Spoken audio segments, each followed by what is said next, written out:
everybody. Now then, in September, which is not that far away now, you are going to be the new butterfly class. Are you all really excited? I'm really excited. So we're getting everything ready for when we go back to school in a few weeks' time. But I thought what I would like to do is to read you a story about starting school, because sometimes starting school can be a little bit worrying for some children. It can be a little bit worrying for some grown-ups as well, especially your mummies and daddies. They might be a little bit worried too. So I'm going to read you a story about when Topsy and Tim started school, and then you can think about how it might be like when you start school. Might be the same, might be a bit different. Shall we have a look? Okay, Topsy and Tim start school. Now this book is written by Jean and Gareth Adamson, who write all the Topsy and Tim stories. Topsy and Tim went off to school after a fantastic summer holiday. They felt happy and excited. They walked straight past their old nursery. Topsy and Tim were going to join the bigger children at the primary school. They knew the primary school was a cheerful, friendly place. They'd already been for a visit. But Topsy and Tim held hands as they went through the big gateway. "Oh look," said Tim, "there's Tony Welsh."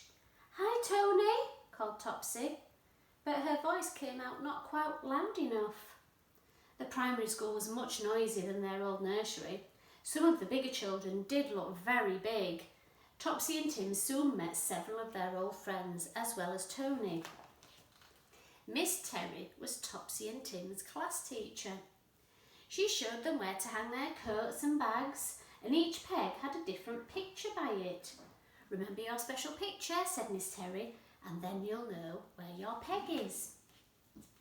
"My peg's got a rabbit like Wiggles," said Topsy.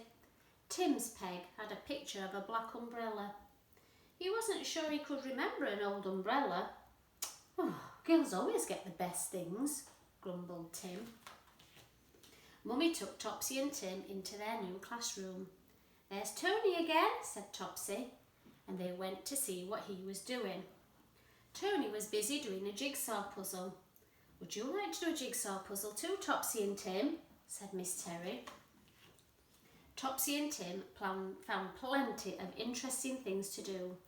There was sand to dig in and water for sailing and splashing. The home corner had scales that worked. When they felt like looking at books and pictures, they sat on the carpet in the quiet corner, and the bell for playtime seemed to ring too soon. Miss Terry led the children into the school playground. It was full of big boys and girls, all making a noise. Topsy and Tim stayed close to Miss Terry for a while. Soon, Topsy and Tim were playing happy with some new friends. Then a big boy rang a loud bell.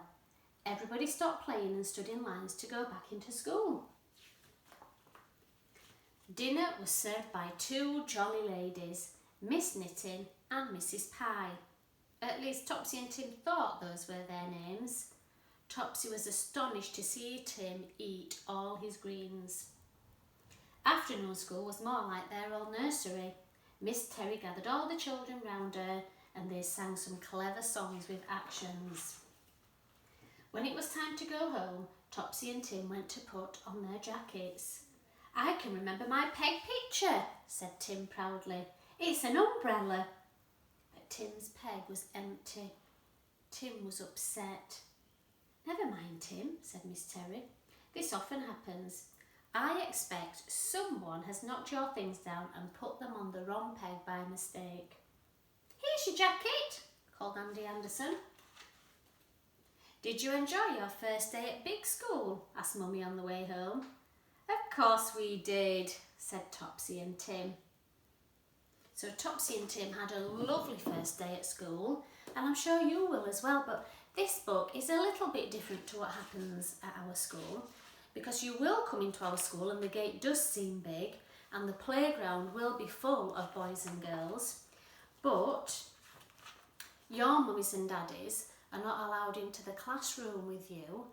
You will leave them on the playground, and then I Mrs Taylor, that's my name, remember, and Mrs Burkett will take you round to the classroom. So we have to go through the big green gate all the way round to the classroom. So your mummies and daddies will then leave you on the playground, and then they will pick you up from the playground as well at the end of the day. So that might change after the first few weeks at school, but for the first few weeks that's what will happen. And at dinner time we will go to the dining room to have our lunch, and then when you've eaten your lunch you can have a school dinner or a packed lunch. When you've eaten your lunch we will then go back to the classroom and you will play outside in our foundation stage playground, and that will be for the first few weeks as well. And maybe after that, when you're all feeling a bit braver, we can go into the big playground and play with the bigger boys and girls, because I bet most of you know some bigger boys and girls at our school. Got brothers or sisters or friends, so that will be exciting too, but that won't be for the first few weeks. And then we will do lots of jobs. We've got sand and water, and some of you that came to visit before we broke up for the summer holidays, we had lots of fun, didn't we?